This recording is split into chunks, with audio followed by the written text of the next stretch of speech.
like the movie for the idea for Tusk and the idea for a lot of movies came from the podcast that Kevin Smith did with his buddy, and then they made them.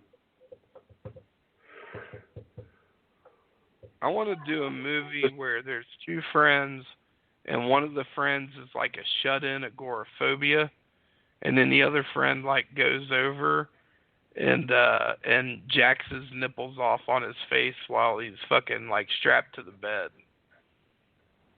You're just a strange being, dude.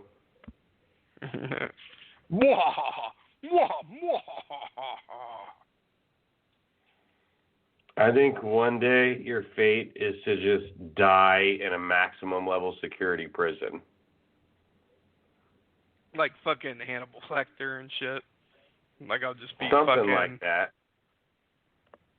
Arkham Asylum. That's or what like it is. I'm gonna be like the first supervillain. Like when they start to be able to, that Neuralink starts to be able to like load into different interfaces and like human being stuff, you're going to be like the first one that has like a malfunction and fucks around and like, starts eating people and shit. I'm going to eat people? Yeah, that you're sounds going to awesome. eat other robots. I want to eat bears. You're going to be a robot-eating robot. I want to eat bears. And all the other robots are going to freak out because you're the first robot of its kind to ever turn and eat its own fellow robot race. Fuck yeah. I'm going to eat their nuts. Like back in the day, in the 2060s, there was an evil robot named Bo who came and ate most of our kind, almost made us extinct. Yeah. He was finally saved by the hero David, who reprogrammed his memory set and ended up making him a successful, brilliant robot who went on to save the world. Listen, I'm confused. How did I become a robot? When the Neuralink, we're talking about Neuralink taking over and you can program and put yourself into different, robot bodies. But, at this point, they would be made out of some, I check out when you start talking about things I don't know about. Yeah, like, we're going to have 3D printed bodies to look whatever we want to look like. And then, all of our memories and stuff's going to be stored in this computer brain.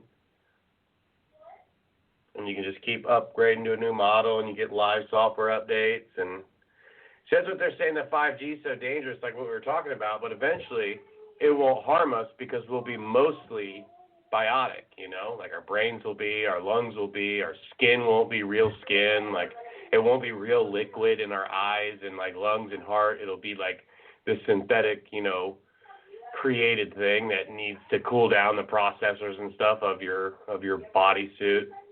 I saw this thing. It says you are not a skeleton. You're a brain living inside of this thing operating this meat suit. Like it's not a. It's when you really think about it, we're not. We're this thing inside of this really weak, like dying, fragile mech. You know what I mean? Like we're way beyond what we're even capable of doing. Like inside our imaginations and our stuff, the stuff that we can create is just so much more powerful than our frail, weak bodies. Like. And eventually, we're going to get past that whole body shit and be able to, live forever and do some cool shit. Oh, yeah. One of the like deepest things I ever heard somebody say was, and thought-provoking, is that my brain, right, your brain tells you that it is your brain. It tells you who you are and stuff. However, if your brain is made up of, random processes, like, say, like evolution and shit, like if it's completely random how your brain came up and it was based off of necessity, and your mind tells you that you are who you are, but your mind came about by random chance and necessity. Why would you believe anything that your brain tells you? I mean, your brain tells everything else to work and move and do stuff, dude. Like, all you are is a brain. The rest of it's like, you know, it's not as important shit. I mean, all you are is a brain. And you're controlling this weird thing. You're in this weird vessel that's just like moving it and making it breathe and walk. I mean, you don't know how it's doing it. You don't know how you're breathing and how your brain's telling it to do. You just know that it does it. And you're happy with that. I mean, it's too hard to figure out how it actually happens, what makes it work, and why it does what it does. I mean, we can tell now. That's what we're trying to break, and that's what we're almost there, is being able to communicate with those being able to tell, you know, all this robot, all these different things that are happening. We're getting close. Like, the only thing that we need is to make it fast enough. It needs to be our brain, like the functions, like the thing that happens when you move your arm, the signal that it's telling your brain is giving your arm to move is super, super, super fast. Like you said, we had slow brains earlier. That's not like we have slow bodies.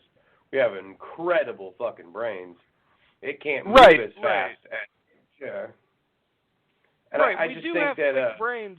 yeah. We do have quick brains, but it's not quick enough to it's not quick enough to react to somebody else's quick brain.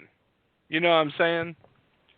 Like you can, don't get me wrong. I'm not saying you can't dodge a punch and fucking do some shit. What I'm saying is that it's difficult and it takes a lot of training and it takes a lot of effort. Yeah, I mean that's what I agree with that. Now that's what we're figuring out though, is to have a computer interface with that brain. Like, they're getting there. They have like people that are disabled that can't speak or anything. They hooked up these different computers. It's called like BCI, I think. It's this brain connected interterminal. It's something crazy, but they're starting to understand you can ask them questions and their brain will answer. So they've got this computer that's been able to, been tested and all these different ran-throughs. The different parts of the brain light up when they're saying yes and no and stuff like that. You can, after a while, you can tell what the responses are, almost up to the point where you can have like a conversation and the computer will transcribe what the brain is telling in the way the waves are like reacting and firing inside of it. And the computer can just read it like, okay, I'm hungry. It'll just tell you that you're hungry. Like, I wish that I could walk. Like, the computer can read those sensor inputs in the brain that's thinking that and be able to type it out on a screen for you. Look, all this is bullshit. It doesn't matter. Why? I want to know why. I want to know why we don't have our top scientists, right? Our top thinking brains. Fucking Elon Musk. Who the fuck ever needs to get on this? Like, why have we not figured out a safe, effective way to grow men's penises by like at least 2 inches? You know how many world problems would be fixed by that? You know how many women are out here not getting their cervix pounded correctly? Like, just like 2 inches or so. Like, it would solve all the world's problems, like all this other shit you're talking about and stuff. The fact is, the world is ran by pussy. Like, all the most successful men in the world and stuff are driven by money and pussy. And, like, there's so many fucking, like I said, all the world's problems can be summed up in this. The average male penis is 5 to 6 inches, but the average dildo is 8 to 9. So why is not our top scientists, like, seriously, we need to get, like, if I was running for president, this would be my platform. Like, we're going to figure out a way to add a couple inches to fucking dicks, so that these women can get dick down really good and not fucking run around acting crazy and fucking life up. Because when a girl's dick down really good and stuff, then, like, there's no problems. I don't know. I guess. I mean, I want a girl who can be, like, intellectually dick down, too. Well, that too. I'm just saying, but like you can't intellectually dick down a girl and not physically dick her down too. That's just going to be problems. That's the easy part, though, dude. That's like the shit that takes no effort at all. Like, no, I get that. I'm not saying it's a problem. I'm just saying I'm looking out for my brothers. You know what I'm saying? No matter how big you are, don't get me wrong. No matter how big you are or whatever, you learn to deal with what you have, right? You got what you got. You're gonna have that for the rest of your life. It don't matter how big or small you are. Learn how to work with what you got, and you'll be good. But that being said, even after learning to have what you have, you could still use an extra inch. I don't care how big your dick is, you would still like to have an extra inch, unless you're like some fucking freak of nature. When you needed it.